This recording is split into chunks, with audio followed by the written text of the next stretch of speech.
الحمدللہ رب العالمین والصلاة والسلام علی سید الانبیاء والمرسلین اللہم صلی علی سیدنا و مولانا محمد وعلی آلہ واصحابہ وبارک وسلم وصلی علیہ۔ دنیا کے تمام دیکھنے والوں کو، تمام چاہنے والوں کو، تمام پیار کرنے والوں کو اور جہاں جہاں تک اس وقت میری آواز کو سنا اور مجھے دیکھا جا رہا ہے، جنید اقبال کی جانب سے انتہائی محبت کے ساتھ السلام علیکم۔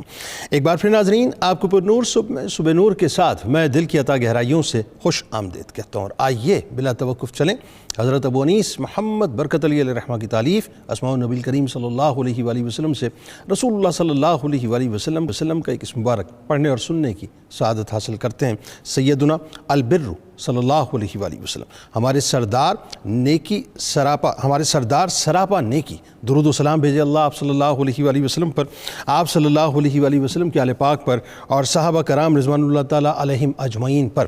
رسول اللہ صلی اللہ علیہ وآلہ وسلم نے شعبان کے آخری دن ارشاد فرمایا کہ آئے لوگ، تمہارے پاس ایک ایسا مہینہ آ پہنچا ہے جس میں ایک ایسی رات ہے جو ہزاروں مہینوں سے بہتر ہے۔ اللہ تبارک و تعالیٰ نے اس مہینے میں روزے کو فرض کر دیا ہے۔ جناب ہمارے ساتھ آج آپ جڑے رہیں، کیونکہ آج انشاءاللہ ہم سورہ بقرہ کی آیت نمبر 185 کی جانب چلیں گے۔ بسم اللہ الرحمن الرحیم۔ شہر رمضان الذی انزل فیہ القرآن، یعنی رمضان وہ مہینہ ہے، رمضان کا مہینہ وہ مہینہ ہے جس میں قرآن پاک اتارا گیا ہے۔ ناظرین کرام، بات یہ ہے، ویسے تو ظاہر ہے بہت سے صحائف جیسا کہ مصحف ابراہیمی کے بارے میں آتا ہے، تورات کے بارے میں آتا ہے، انجیل کے بارے میں آتا ہے کہ یہ سب کے سب رمضان میں ہی نازل کیے گئے، لیکن قرآن پاک کا تعلق رمضان سے صاحب بڑا ہی خوبصورت اور بڑا ہی عجیب و غریب ہے، بڑا ہی حسین ہے صاحب۔ اللہ تبارک و تعالیٰ نے لوح محفوظ سے آسمان دنیا پر شب قدر میں اس کو اتارا اور رسول کریم صلی اللہ علیہ وآلہ وسلم کے قلب اطہر پر اتارا۔ وہ قلب جو قلب اس کائنات کا سب سے زیادہ عظیم قلب ہے، وہ قلب جو اس کائنات کا سب سے زیادہ حسین قلب ہے، وہ قلب جو اس کائنات کا سب سے زیادہ حلیم قلب ہے، وہ قلب جو اس کائنات کا سب سے زیادہ معطر قلب ہے، وہ قلب جس قلب کے اندر امت کا غم صبح و شام موجود ہے، اس قلب اطہر پر اللہ تبارک و تعالیٰ نے اس قرآن پاک کو اتارا ناظرین۔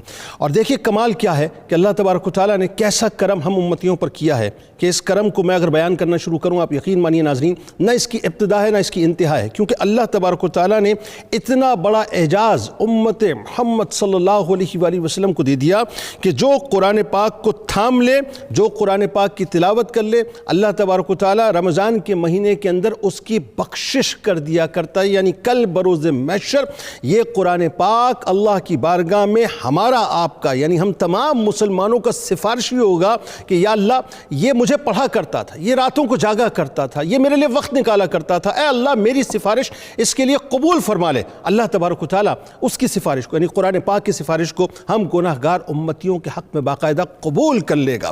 مسئلہ یہ ہے کہ جس قرآن کو ہمارا منشور ہونا چاہیے تھا، جس قرآن کو ہمارا نظریہ ہونا چاہیے تھا، جس قرآن کو ہمارا آئین ہونا چاہیے تھا، جس قرآن کو ناظرین ہماری زندگی کی ابتدا ہونا چاہیے تھا، جس قرآن کو ہماری زندگی کی انتہا ہونا چاہیے تھا، جو قرآن ہماری رگ و پے میں سرایت کرتا، جس قرآن کو ہمارے وجود کا مستحکم حصہ ہونا چاہیے تھا، جس قرآن سے ہی ہم بنیادی طور پر استفادہ کرتے کہ صاحب یہ ہمارے سینوں کے ساتھ ایسا جڑا ہوا ہے کہ ہم زندگی کے ہر معاملے میں اگر دیکھتے ہیں تو کسی بھی سلیبس کی کتاب کی طرف نہیں دیکھتے، کسی بھی مضمون کی طرف نہیں دیکھتے، کسی بھی ناول کی طرف نہیں دیکھتے، کسی بھی رائٹر کی طرف نہیں دیکھتے۔ ہاں بلا تمثیل عرض کر رہا ہوں، اگر رائٹر ہے تو صرف اللہ تبارک و تعالیٰ ہے کہ اس سے زیادہ عظیم رائٹر اس کائنات کا کوئی ہو ہی نہیں سکتا، اور اس سے عظیم کتاب جو کہ قرآن پاک کی صورت میں اس نے اتاری، اس سے زیادہ عظیم کتاب کوئی ہو نہیں سکتی۔ تو ہم جو دیکھتے ہیں صرف قرآن پاک کی طرف دیکھتے ہیں، لیکن بدقسمتی یہ ہے صاحب کہ قرآن کو پڑھنا، قرآن کو سمجھنا اور قرآن پر عمل کرنا ہم نے مکمل طور پر چھوڑ دیا، فراموش کر دیا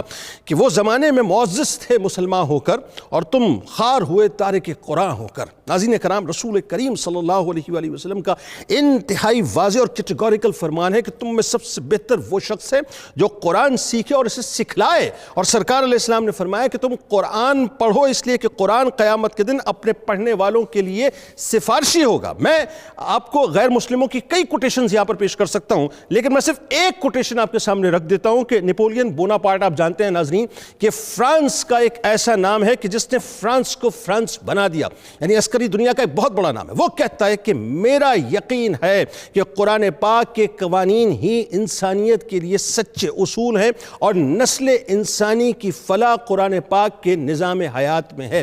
سرکار علیہ السلام قرآن سے آپ کو معلوم ہے کتنا پیار فرمایا کرتے تھے، اور کیوں نہ فرمائے، ان کے قلب پہ اترا ہے صاحب۔ آپ کو پتہ ہے کہ رمضان میں باقاعدہ سرکار علیہ السلام دور فرمایا کرتے تھے، اور جس برس سرکار علیہ السلام نے پردہ فرمایا اس برس آپ نے 2 مرتبہ قرآن پاک کا دور فرمایا۔ پھر آپ صحابہ کو اٹھا لیجئے، اہل بیت کو اٹھا لیجئے، تابعین کو اٹھا لیجئے، تبع تابعین کو اٹھا لیجئے، اولیاء کرام کو اٹھا لیجئے، آپ جس شخص کو بھی اٹھا لیجئے کہ جس نے بھی اللہ اور اس کے رسول کو مانا، ان کو چاہا، تو اس نے قرآن کو ہی اپنا منشور سمجھا۔ کاش آج ہم بھی قرآن پاک کو اپنا منشور، اپنا آئین، اپنا سب کچھ سمجھ لیں، اور پھر یہ بھی سمجھ لیں صاحب کہ قرآن کی تحقیر اور تضحیق ہماری تحقیر اور تضحیق ہے، اور یہی بنیادی طور پر ریڈ لائن ہے مسلمانوں کی۔ آغاز کرتے ہیں۔ ہمارے وقت جو شخصیات موجود ہیں یقیناً کسی تعارف کے محتاج نہیں۔ پہلی شخصیت ممتاز عالم دین ہیں، ہمارے بزرگ ہیں، محترم جناب پروفیسر محمد سعید احمد خان صاحب تشریف فرما ہیں۔ دوسری شخصیت ممتاز عالم دین جناب مفتی خلیل احمد یوسفی صاحب تشریف فرما ہیں۔ دونوں احباب کو السلام علیکم، خوش آمدید۔ آغاز کرتے ہیں۔ شہر رمضان الذی انزل فیہ القرآن، یہ مجھے آیہ مبارکہ ہی صرف نہیں لگتی پروفیسر صاحب، بلکہ یہ تو پورا ایک منشور ہے، ایک آئین ہے مسلمانوں کا۔ اس آیت کے جو ابتدائی حصہ ہے یعنی نزول قرآن کے حوالے سے ذرا اس کے شان نزول سے آغاز فرمائیے، اور تمام سننے والے مسلمانوں کو جھنجھوڑیں صاحب کہ بنیادی طور پہ رمضان ہم سے چاہتا کیا ہے، بتائیے۔ بسم اللہ الرحمن الرحیم، اللہم صلی علی محمد وعلی آل محمد وبارک وسلم۔ بڑی ہی خوبصورت بات آپ نے فرمائی کہ اس ماہ مبارکہ کی عظمتوں کا راز ہی قرآن پاک کا نزول ہے۔ جناب، اس ماہ رمضان میں ہم جتنی عبادات بجا لاتے ہیں، ہمارے جتنے معمولات ہیں، وہ تمام کے تمام آ کر اسی ایک نقطے پر منتہی ہوتے ہیں کہ اے مسلمان، تو نے روزہ رکھ کر، رات کا قیام کر کے، نوافل ادا کر کے اپنے آپ کو قرآن سے کتنا قریب کیا ہے۔ قرآن پاک کی اس آیہ کریمہ کا انداز دیکھیے کہ ارشاد ہوتا ہے کہ شہر رمضان، اے لوگو رمضان کا مہینہ، پھر بتایا کون سا مہینہ، الذی انزل فیہ القرآن، یہ وہ مہینہ ہے جس میں قرآن اتارا گیا۔ اب یہی ایک بات ہر سننے والے کو اس حقیقت کی طرف متوجہ کرتی ہے کہ کیا بات ہے اس عظیم کتاب کی کہ جس رات میں اترا وہ رات تمام راتوں کی سردار، اللہ جو فرشتہ لایا وہ فرشتہ تمام فرشتوں کا سردار، اللہ اکبر، جس انسان پر نازل ہوا وہ تمام رسولوں کا، اولاد آدم کا سردار، اللہ اکبر، جس لمحے میں آیا وہ لمحہ 1000 راتوں سے افضل قرار دیا گیا۔ لہٰذا اے رمضان المبارک کی آمد پر تیاری کرنے والے مسلمان، اس بات کو، اس حقیقت کو ایک لمحے کے لیے اپنی آنکھوں سے اوجھل نہ ہونے دینا کہ تیری زندگی کے تمام تر زاویے کامیابی کی طرف تبھی بڑھیں گے جب تیرا تعلق اللہ کی اتاری گئی اس پاک کتاب قرآن پاک کے ساتھ مستحکم اور مضبوط ہوگا۔ سبحان اللہ، سبحان اللہ، سبحان اللہ۔ اب جہاں تک ہم یہ دیکھتے ہیں کہ اس آیہ کریمہ کے شان نزول کے ضمن میں تو یہ قرآن دنیا میں آتے آتے ایک عظیم درس پوری اولاد آدم کے لیے لا رہا ہے۔ بالکل ٹھیک۔ نبی رحمت صلی اللہ علیہ وسلم 5 سال ہو گیا تقریباً آپ کو غار حرا میں تنہائی میں وقت گزارتے ہوئے، غور و تدبر کرتے ہوئے۔ جب 40 برس پورے ہوئے تو جبریل امین علیہ السلام آتے ہیں اور آ کر آپ کے ساتھ جو مکالمہ ہوتا ہے وہ مکالمہ قابل غور ہے، اس میں توجہ دینی چاہیے جناب کہ وہ آ کر آپ صلی اللہ علیہ وسلم سے عرض کرتا ہے کہ اقرأ، پڑھیے۔ اس کے جواب میں سرور دو جہاں صلی اللہ علیہ وسلم یہ نہیں فرماتے کہ پڑھاؤ، کیا پڑھوں، نہیں، آپ کا جواب یہ ہے کہ ما انا بقارئ، میں پڑھنے والا نہیں، میں نہیں پڑھوں گا۔ اب اس کے بعد جبریل امین علیہ السلام پوری قوت کے ساتھ حضور سید عالم صلی اللہ علیہ وسلم کو سینے سے لگاتے ہیں، پھر چھوڑ کر فرماتے ہیں اقرا، پڑھیے۔ آپ کا وہی جواب ہے، میں نہیں پڑھوں گا۔ جو لوگ اس کا ترجمہ کرتے ہیں کہ میں پڑھ نہیں سکتا، وہ جاہل ہیں۔ اس کی یعنی انتہائی کم مائگی کا یہ تصور ہے۔ وہ کب کہہ رہا ہے کہ آپ پڑھ سکتے ہیں؟ یعنی آپ کے بارے میں یہ کہنا کہ کوئی آپ سے کہے کہ میرے ساتھ یہ پڑھیں اور وہ کہے جی میں نہیں پڑھ سکتا۔ تو نبی اکرم رحمت عالم صلی اللہ علیہ وسلم کے اس جواب میں حکمت کیا تھی؟ فرشتہ اگر 1000 مرتبہ بھی یہ کہتا رہتا کہ اقرا اقرا اقرا، پڑھو پڑھو پڑھو، آپ کا جواب یہی ہوتا۔ لیکن جب جبریل نے کہا کہ اقرا بسم ربک الذی خلق، اب ابتدا ہوئی۔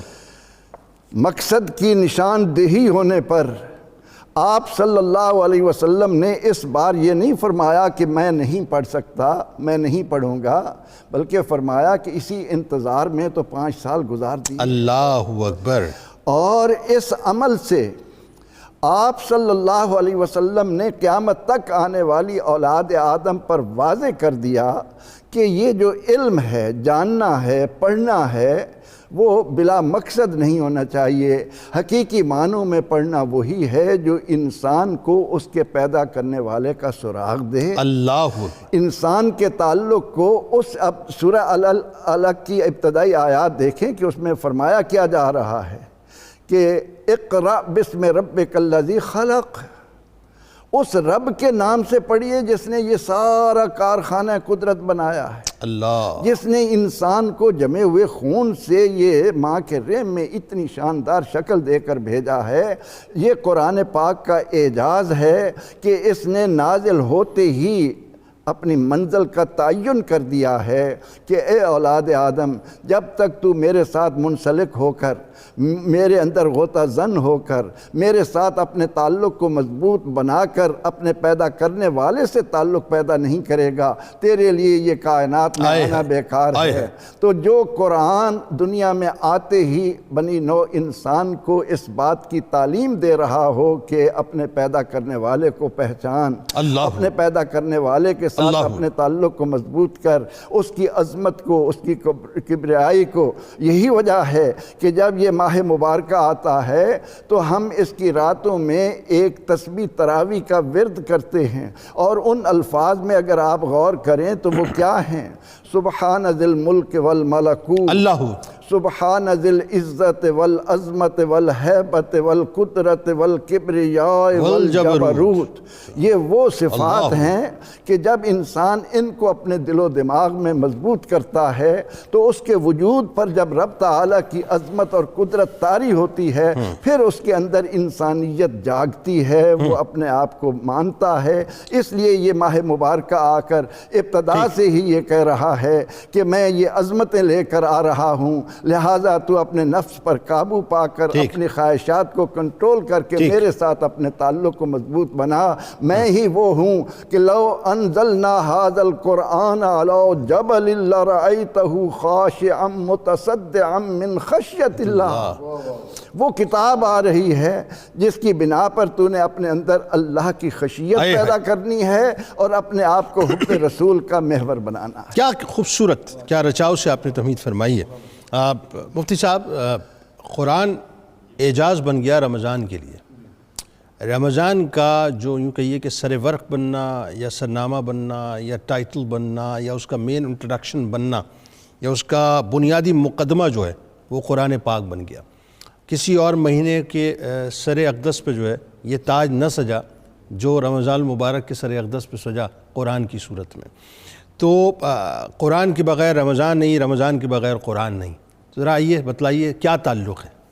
بسم اللہ والصلاة والسلام علی رسول اللہ۔ جنید بھائی، اللہ تعالیٰ جل جلالہ نے قرآن مجید کو جو رمضان المبارک میں نازل کیا نا، تو پہلے ہمیں رمضان المبارک کو سمجھنا پڑے گا کہ ہمارے پاس ٹوٹل 12 مہینے اور سارے مہینے نارمل ہیں۔ بالکل صحیح۔ اس کو اللہ تعالیٰ نے 70 گنا پلس کر دیا۔ اللہ، ایک نفلی کام کرو گے تو ایک فرض کے برابر، ٹھیک، ایک فرض ادا کرو گے تو 70 فرضوں کے برابر ثواب۔ اللہ اکبر، اور یہ بھی سمجھانے کے لیے، یہ بھی سمجھا۔ ہاں۔ اور پھر اس میں ہمیں قرآن مجید کے ساتھ جوڑ دی۔ اللہ، دونوں کا جو مشترک ہے وہ یہ کہ کتاب جو ہے اس کے بارے میں اللہ فرماتا ہے ذالک الکتاب لا ریب فیہ ھدی للمتقین، اس کا مطلوب و مقصود ہے کہ یہ تقوی سکھانے والی کتاب۔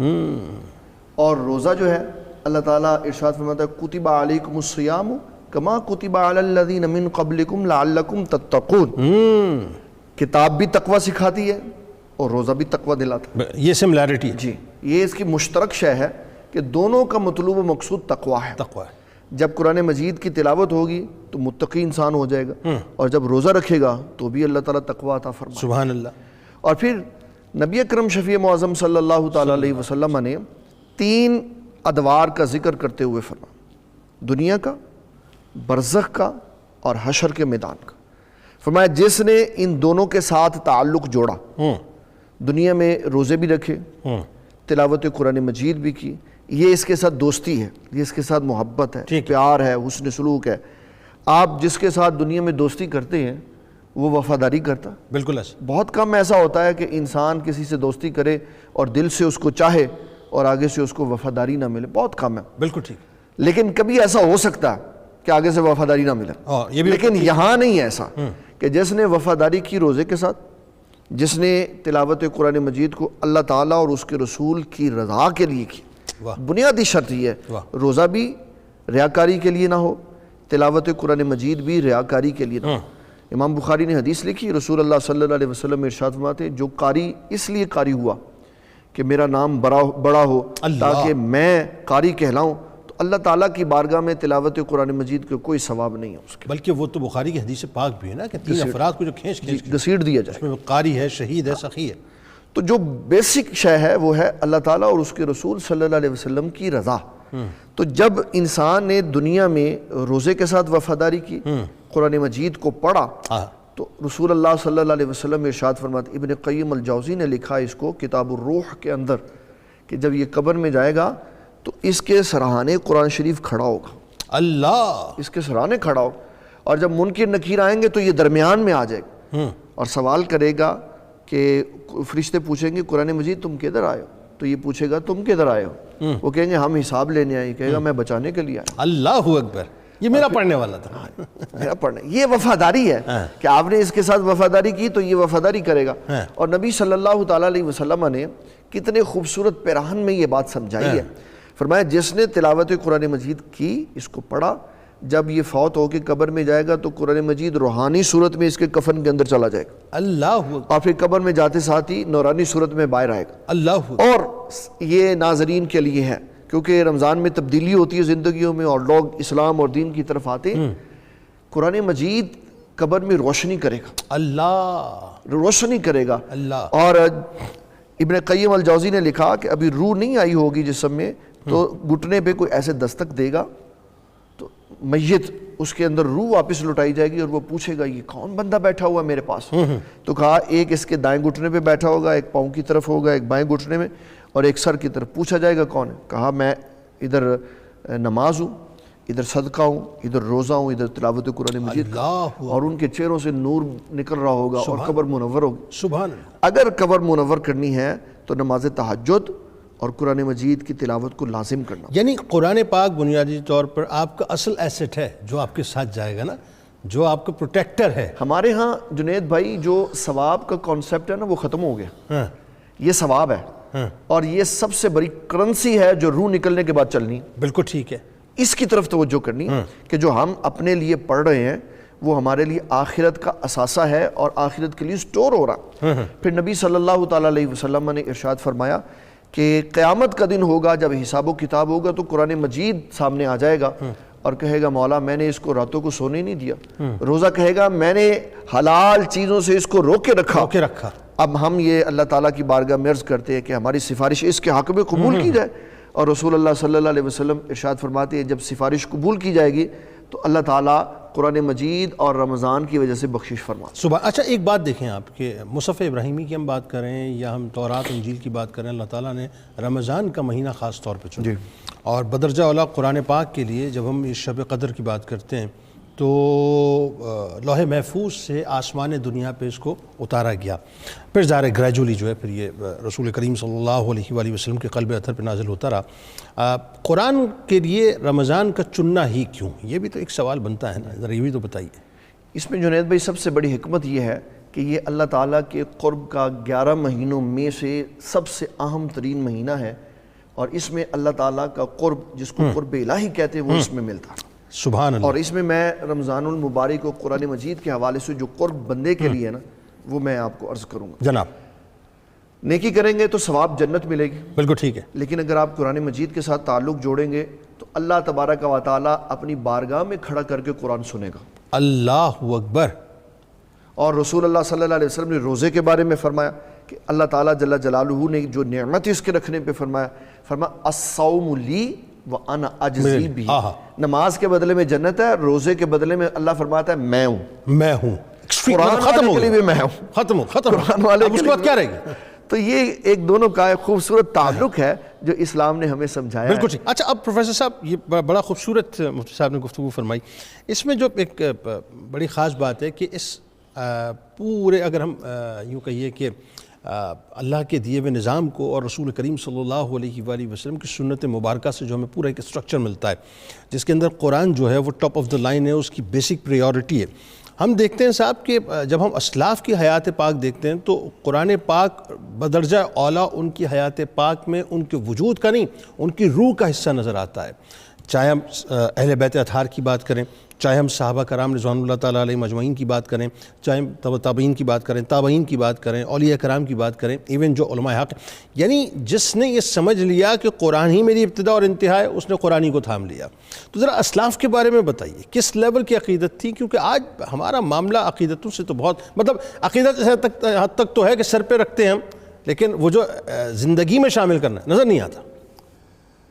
ہمیں یہ معلوم ہے کہ جب تک سرور دو جہاں صلی اللہ علیہ وسلم نے قرآن پاک کے نزول کے بعد یہ نہیں کہا کہ مجھ پر اللہ کا کلام نازل ہوا ہے، میں اللہ کا نبی ہوں، اس وقت تک پورے جزیرے میں آپ کا کوئی مخالف نہ تھا۔ اس زمین پر خاص طور پر مکہ میں کھڑاک اس وقت پیدا ہوا کہ جب آپ صلی اللہ علیہ وسلم نے فصحاء و بلغاء کے اجتماع میں یہ فرمایا کہ میں اللہ کا نبی ہوں اور میری نبوت کی دلیل یہ کتاب اللہ ہے۔ اللہ اکبر۔ اس کے بعد ایک بھونچال آیا اور اہل زبان بھانپ گئے کہ یہ وہ کلام ہے جس نے ہمیں عاجز کر دیا۔ اس لیے پیغمبر رحمت صلی اللہ علیہ وسلم کے ساتھ مخاصمت کے، آپ کی مخالفت کے، آپ کی عداوت کے سارے راستے اس طرف جاتے تھے کہ آپ قرآن نہ پڑھیں، اور وہ لوگوں کو کہا کرتے تھے کہ لا تسمعوا لہذا القرآن والغوا فیہ، لوگوں قرآن نہ سنو، اس میں شور مچاؤ، سیٹیاں بجاؤ، تالیاں پیٹو، ویلا کرو، شور و غوغا کرو، کیونکہ انہیں معلوم تھا کہ جس نے نیک نیتی کے ساتھ اس وحدہ لا شریک کے بے مثل کلام کو جو لا ریب ہے دل کی گہرائی سے توجہ سے سن لیا، وہ حقیقت شناس بنے بغیر رہ ہی نہیں سکتا، کیونکہ اس میں یہ تاثیر تھی۔ اس لیے ہمارے اسلاف نے عملاً، اب نبی اکرم رحمت عالم صلی اللہ علیہ وسلم کو کتنا شوق رہتا تھا قرآن کے آنے کا، اللہ، اور صحابہ کرام رضوان اللہ علیہ مجمعین اس کو پانے کے لیے، اس کو سننے کے لیے کس طرح مؤدب ہو جاتے تھے۔ اب اسلاف نے قرآن پاک سے جو تعلق پیدا کیا اور خصوصاً اس مہینے کو اس تعلق کے لیے مضبوط بنایا، اس کی اتنی شاندار مثالیں ہمارے پاس موجود ہیں۔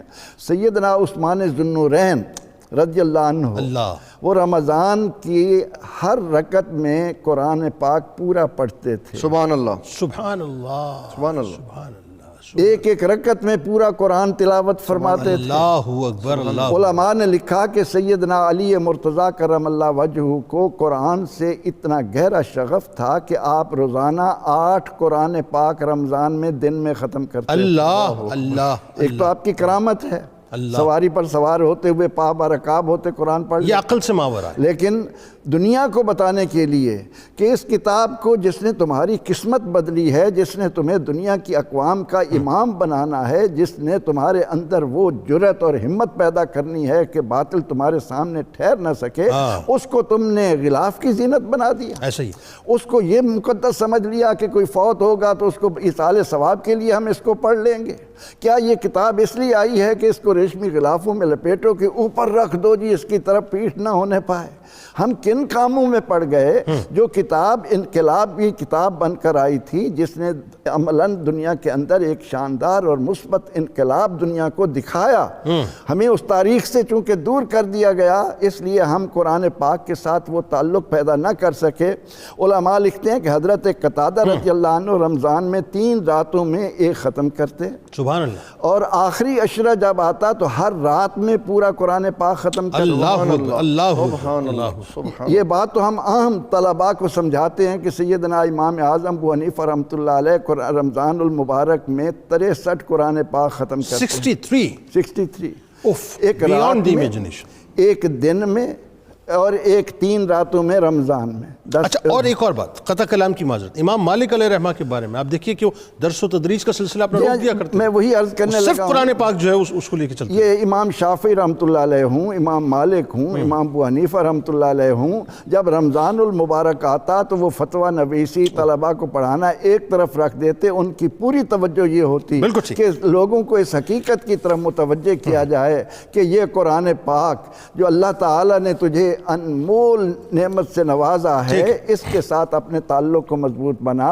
اپنے اسلاف کو دیکھ کے انہوں نے اپنی زندگیاں کو سمجھنے کے لیے، اس کے ساتھ تعلق کو مضبوط کرنے کے لیے اس کی تلاوت، ایسے ایسے واقعات ہیں کہ ابو بکر بن عیاش فرماتے ہیں کہ میں ایک جگہ پر بیٹھ کر روزانہ قرآن پڑھتا تھا، اور جب دنیا سے جانے لگے تو اپنے بیٹے سے کہنے لگے کہ بیٹا اس جگہ پر اللہ کی نافرمانی نہ کرنا، میں نے یہاں 12,000 قرآن پاک ختم کی۔ اللہ اکبر، اللہ اکبر۔ تو اس لیے ہمیں رمضان المبارک روزے کے ذریعے، نوافل کے ذریعے اسی بات کی طرف متوجہ کرنے آتا ہے کہ قرآن کے ساتھ اپنے تعلق کو دیکھنے کی کوشش کر۔ بالکل ٹھیک ہے ناظرین، ہمارے ساتھ جڑے رہیے۔ قرآن سے تعلق نہیں جڑے گا تو کچھ بھی نہیں ہوگا، پھر آپ ٹوٹ پھوٹ جائیں گے، ختم ہو جائیں گے۔ اور ہو یہ رہا ہے، آپ دیکھ لیجئے کہ آج خاص طور پہ جو بین الاقوامی طاقتیں ہیں، وہ یہاں کچھ لوکلز کے ذریعے سے آپ کو پتہ ہے کہ وہ قرآن میں معاذ اللہ تراجم میں، تفاسیر میں جو ہے تحریف کروا رہے ہیں، باقاعدہ وہ عام لوگوں میں ڈسٹریبیوٹ کیا جا رہا ہے، اور عام لوگ اس کو پڑھ رہے ہیں۔ صاحب مسئلہ یہ ہے کہ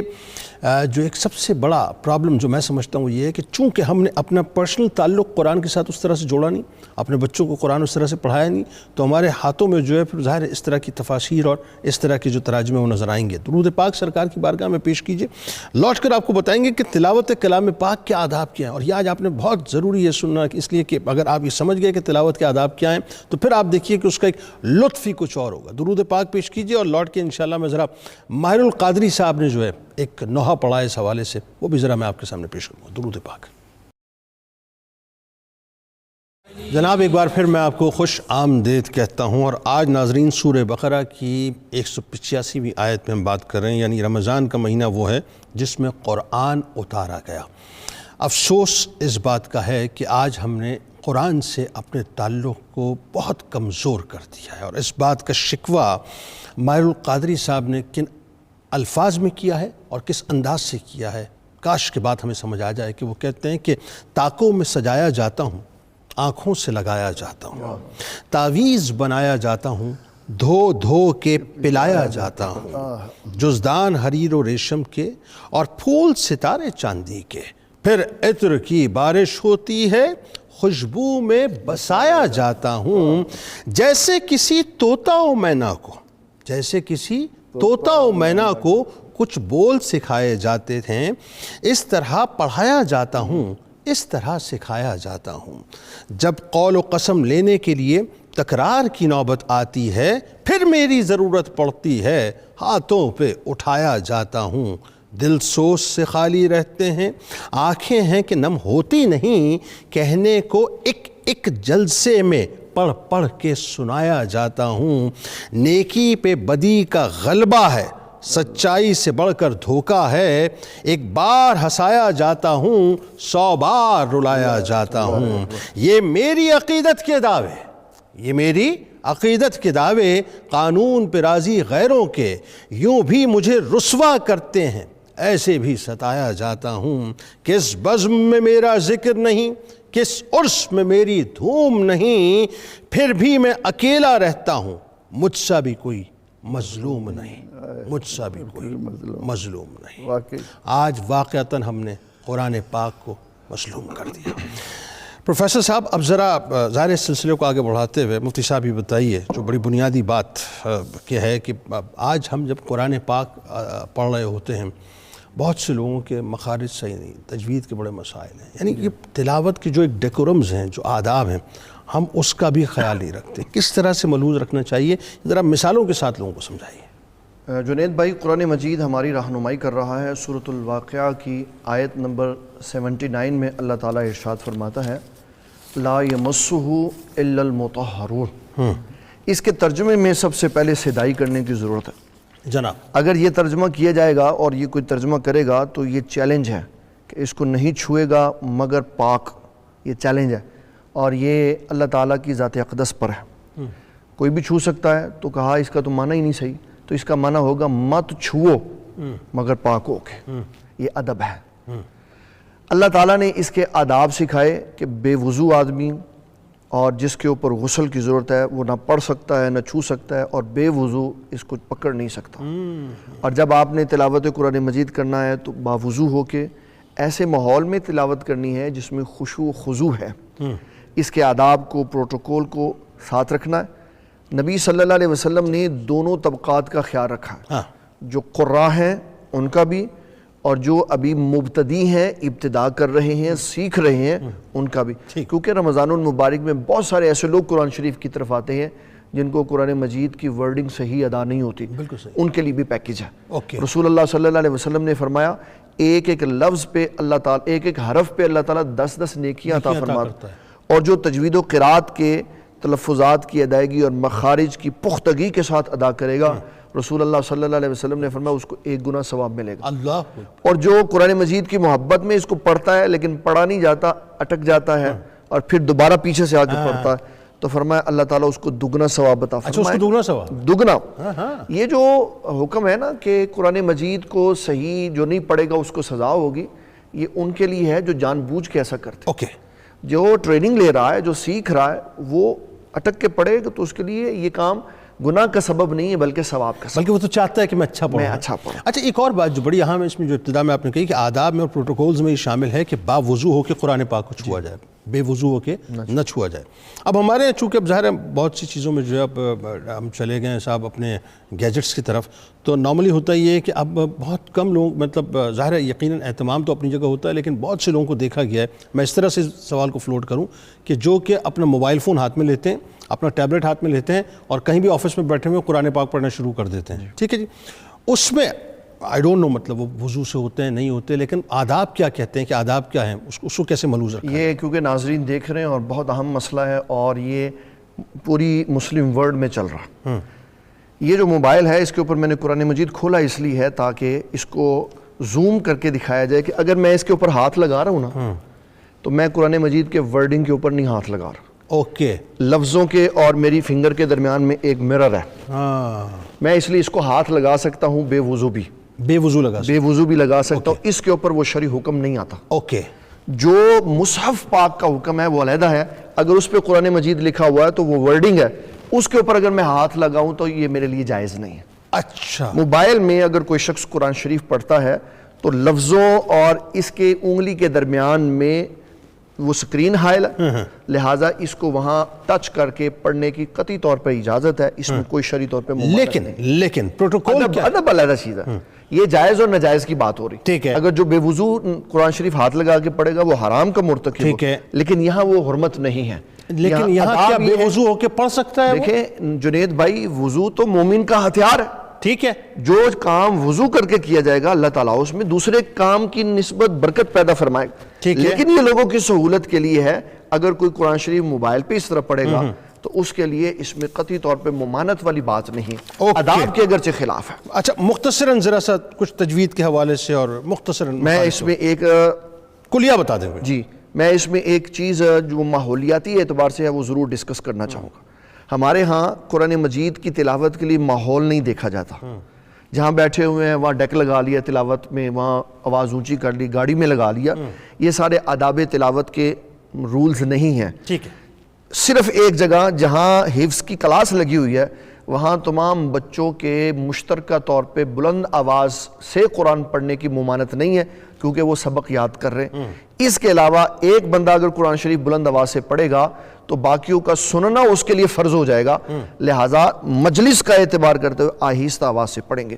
اور یہ جو آپ نے ابھی بات فرمائی کہ ایک کلیے میں تجوید و قرات، تو کم از کم ان حروف کا خیال رکھا جائے گا جن کے تبدیل کر دینے سے قرآن مجید کے لفظوں کے معنی بدل جاتے ہیں. مثلا غیر المغضوب علیہم ولا الضالین کو اگر مغضوب پڑھیں گے تو یہ ناجائز ہے. اس لیے اتنی تجوید ضرور آنی چاہیے کہ جس سے لفظ درست ہو جائے. درست ہو جائے، بالکل ٹھیک ہے. اچھا، اب اسی بات کو ذرا اور تھوڑا سا سمجھا دیں پروفیسر صاحب کہ ظاہر اب انشاءاللہ اللہ تعالیٰ سب کو زندگیاں دیں، یا تو پروبیبلی آج چاند رات یا کل چاند رات، اور رمضان المبارک میں ایک بار پھر انشاءاللہ ہم عافیت کے ساتھ صحت کے ساتھ داخل ہو جائیں. تو کیسے، مطلب ایک تو یہ کہ تلاوت کلام پاک، ظاہر ہے میں تو سجیسٹ یہ کرتا ہوں فیملی ممبرز یہ طے کر لیں کہ جی ہم نے کم از کم ایٹ لیسٹ مطلب جو ہے نا اپنی انڈیویجول کیپیسٹی میں ایک قرآن پاک تو ایٹ لیسٹ ختم کرنا ہے. زیادہ کریں بہت اچھی بات ہے، لیکن اگین وہی بات کہ اس کے معنی اور مفاہیم کو سمجھ کر اگر پڑھا جائے تو کیا یہ زیادہ اچھا نہ ہوگا؟ اس پہ ذرا گفتگو کیجیے. جنید صاحب، ابھی آپ قرآن پاک کے متعلق وہ اشعار پڑھ رہے تھے. اب تو حالت یہ ہو چکی ہے کہ ایک جج ایک مجرم سے کہتا ہے قرآن اٹھاؤ گے، وہ کہتا ہے پہلے مجھے دکھاؤ. جب اسے دکھایا جاتا ہے تو کہتا ہے آپ ایک کہتے ہیں میں یہ 1000 سر پر اٹھا سکتا ہوں. ہم اس حد تک گر گئے ہیں. قرآن پاک کو قرآن کی نگاہ سے دیکھیں تو وہ کہتا ہے کہ افلا یتدبرون القرآن ام علی قلوب اقفالها. انہیں کیا ہو گیا؟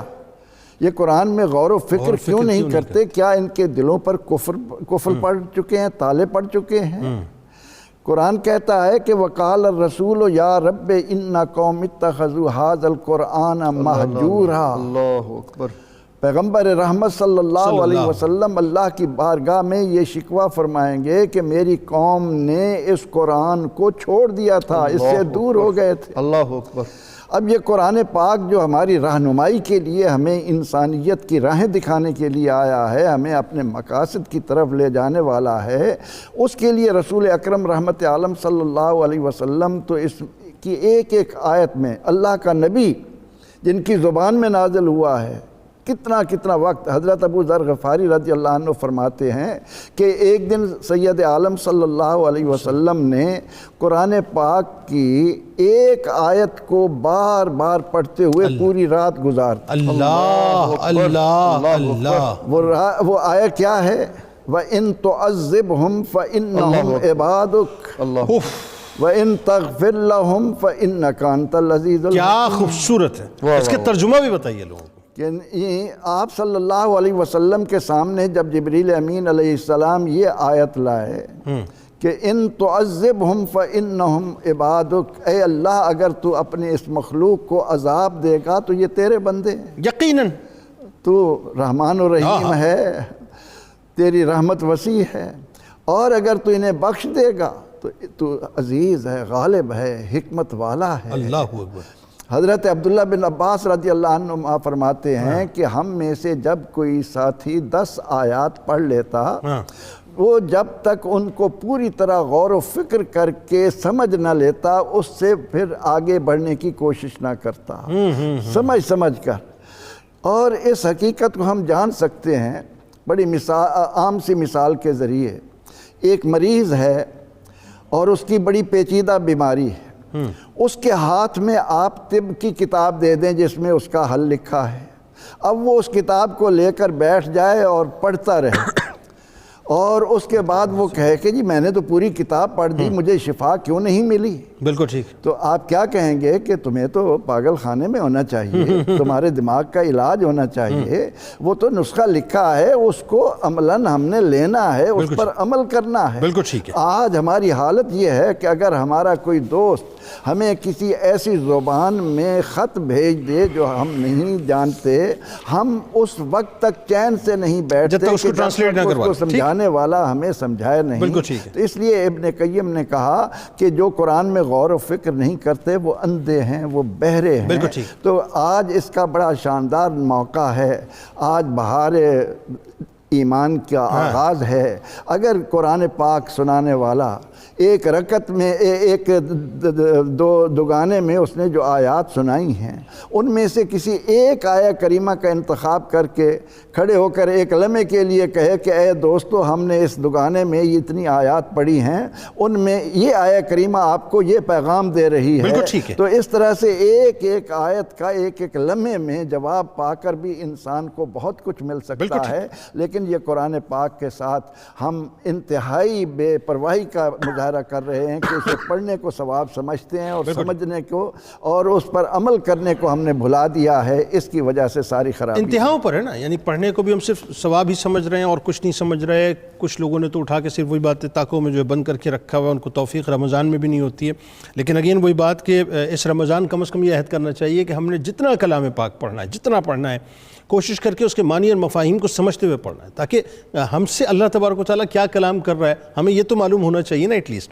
آخر میں ظاہر ہے یہ جو دیکھیں اس میں تو کوئی دوسری رائے نہیں ہے. جیسا کہ میں نے غیر مسلموں کا حوالہ دیا ابتدا میں کہ دنیا میں اگر ہمیں پراپر اگر کامیابی کا راستہ اختیار کرنا ہے، اب بھی تو ہمارے پاس صرف اور صرف قرآن پاک کی واحد سلیبس ہے، واحد کتاب ہے.